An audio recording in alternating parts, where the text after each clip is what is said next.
नमस्कार. आज आपण एका खास दिवसाविषयी बोलणार आहोत. मराठी भाषा गौरव दिन. हा दिवस म्हणजे आपल्या संस्कृतीचा, आपल्या अभिमानाचा, आपल्या मराठी भाषेचा उत्सव साजरा करण्याचा दिवस. चला तर मग या दिवसाचं नेमकं महत्त्व काय आहे ते जाणून घेऊया. पण एक प्रश्न साहजिकच मनात येतो नाही का, की हा दिवस 27 फेब्रुवारीलाच का साजरा केला जातो? म्हणजे या तारखेचं असं काय वैशिष्ट्य आहे? चला, याच प्रश्नाचं उत्तर शोधायला सुरुवात करूया. ठीक आहे, तर आपल्या ह्या प्रवासाचा पहिला टप्पा आहे गौरवाचा दिवस. आपण आधी हे समजून घेऊया की ह्या दिवसाला इतकं महत्त्व का दिलं जातं आणि तो का साजरा केला जातो. तर या प्रश्नाचं उत्तर दडलंय एका महान साहित्यिकाच्या नावामध्ये. ते नाव आहे विष्णू वामन शिरवाडकर. हो, त्यांची जयंती. हाच तो दिवस जो आपण मराठी भाषा गौरव दिन म्हणून साजरा करतो. आता आपण दुसऱ्या टप्प्याकडे वळूया. कुसुमाग्रज, एक साहित्यिक वटवृक्ष. वा शिरवाडकर यांना साहित्य विश्वात कुसुमाग्रज या नावानेच जास्त ओळखलं जातं. चला, त्यांच्या अफाट कार्यावर आणि विचारांवर एक नजर टाकूया. कुसुमाग्रज हे फक्त टोपण नाव नाहीये, ही एक ओळख आहे विष्णू वामन शिरवाडकरांची. त्यांचं मराठी साहित्यातलं योगदान इतकं मोठं आहे की त्याला खरंच तोड नाही. त्यांचं लेखन म्हणजे मराठी भाषेला मिळालेली एक अनमोल देणगीच आहे. आणि त्यांचं साहित्य माहितीये, ते फक्त मनोरंजक नव्हतं, ते आपल्याला विचार करायला लावणारं होतं. त्यांच्या लेखनाचे मुख्य विषय कोणते होते तर स्वातंत्र्य, मानवता आणि सामाजिक जाणीव. म्हणजे त्यांचं साहित्य समाजाला एक प्रकारे दिशा दाखवण्याचं काम करत होतं.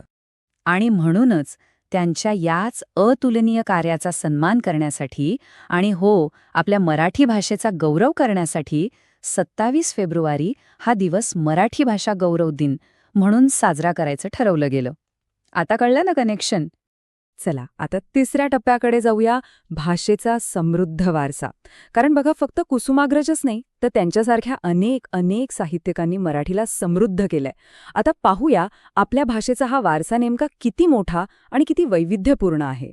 एक इंटरेस्टिंग गोष्ट सांगू का? जगभरात 8 कोटीपेक्षा जास्त लोक मराठी बोलतात. विचार करा, 8 कोटी. हा आकडाच आपल्या भाषेची ताकद आणि तिचं जागतिक महत्त्व दाखवून देतो, नाही का? म्हणूनच तर मराठी ही फक्त बोलण्याची किंवा लिहिण्याची भाषा नाहीये. ती आपली ओळख आहे, आपली अस्मिता आहे. ती आपल्या मनात, आपल्या रक्तात अगदी खोलवर रुजलेली आहे. आणि आपला साहित्यिक वारसा तो तर खूपच श्रीमंत आहे. संत साहित्यातले अभंग, भारुडं, मग नाटकं, कथा, कादंबऱ्या, काय नाहीये आपल्याकडे. प्रत्येक साहित्य प्रकाराने मराठीला आणखी मोठं, आणखी संपन्न बनवलं आहे. विचार करा, संत ज्ञानेश्वरांपासून ते संत तुकारामांपर्यंत या महान संतांनी भक्तीचा प्रवाह साहित्यातून वाता ठेवला. आणि मग पु ल देशपांडे यांच्यासारख्या लेखकांनी तर आपल्या विनोदाने आणि लेखणीने मराठीला घराघरात पोचवलं. या सगळ्या दिग्गजांनी मिळून मराठी भाषेला एका वेगळ्याच उंचीवर नेऊन ठेवले.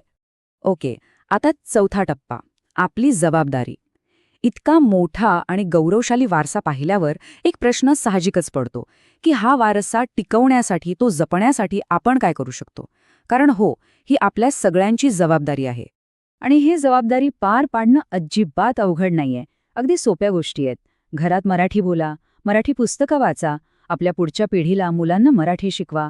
आणि आजच्या जगात सोशल मीडियावरही अभिमानाने मराठीचा वापर वाढवा. पण हे सगळं का करायचं? काय हे इतकं महत्वाचं? ह्याचं उत्तर खूप सोपं आणि तितकंच खोल आहे. कारण जेव्हा आपण आपली भाषा जपतो तेव्हा आपण फक्त शब्द जपत नाही, तर आपण आपली अख्खी संस्कृती, आपले विचार आणि आपला तो मौल्यवान वारसा जपतो. आणि आता आपण आलोय शेवटच्या टप्प्यावर, मराठी अस्मिता जपूया. चला, या गौरवशाली दिवसाच्या निमित्ताने आपण सगळे मिळून एक निश्चय करूया. एक वाक्य आहे, ते कायम लक्षात ठेवण्यासारखं आहे.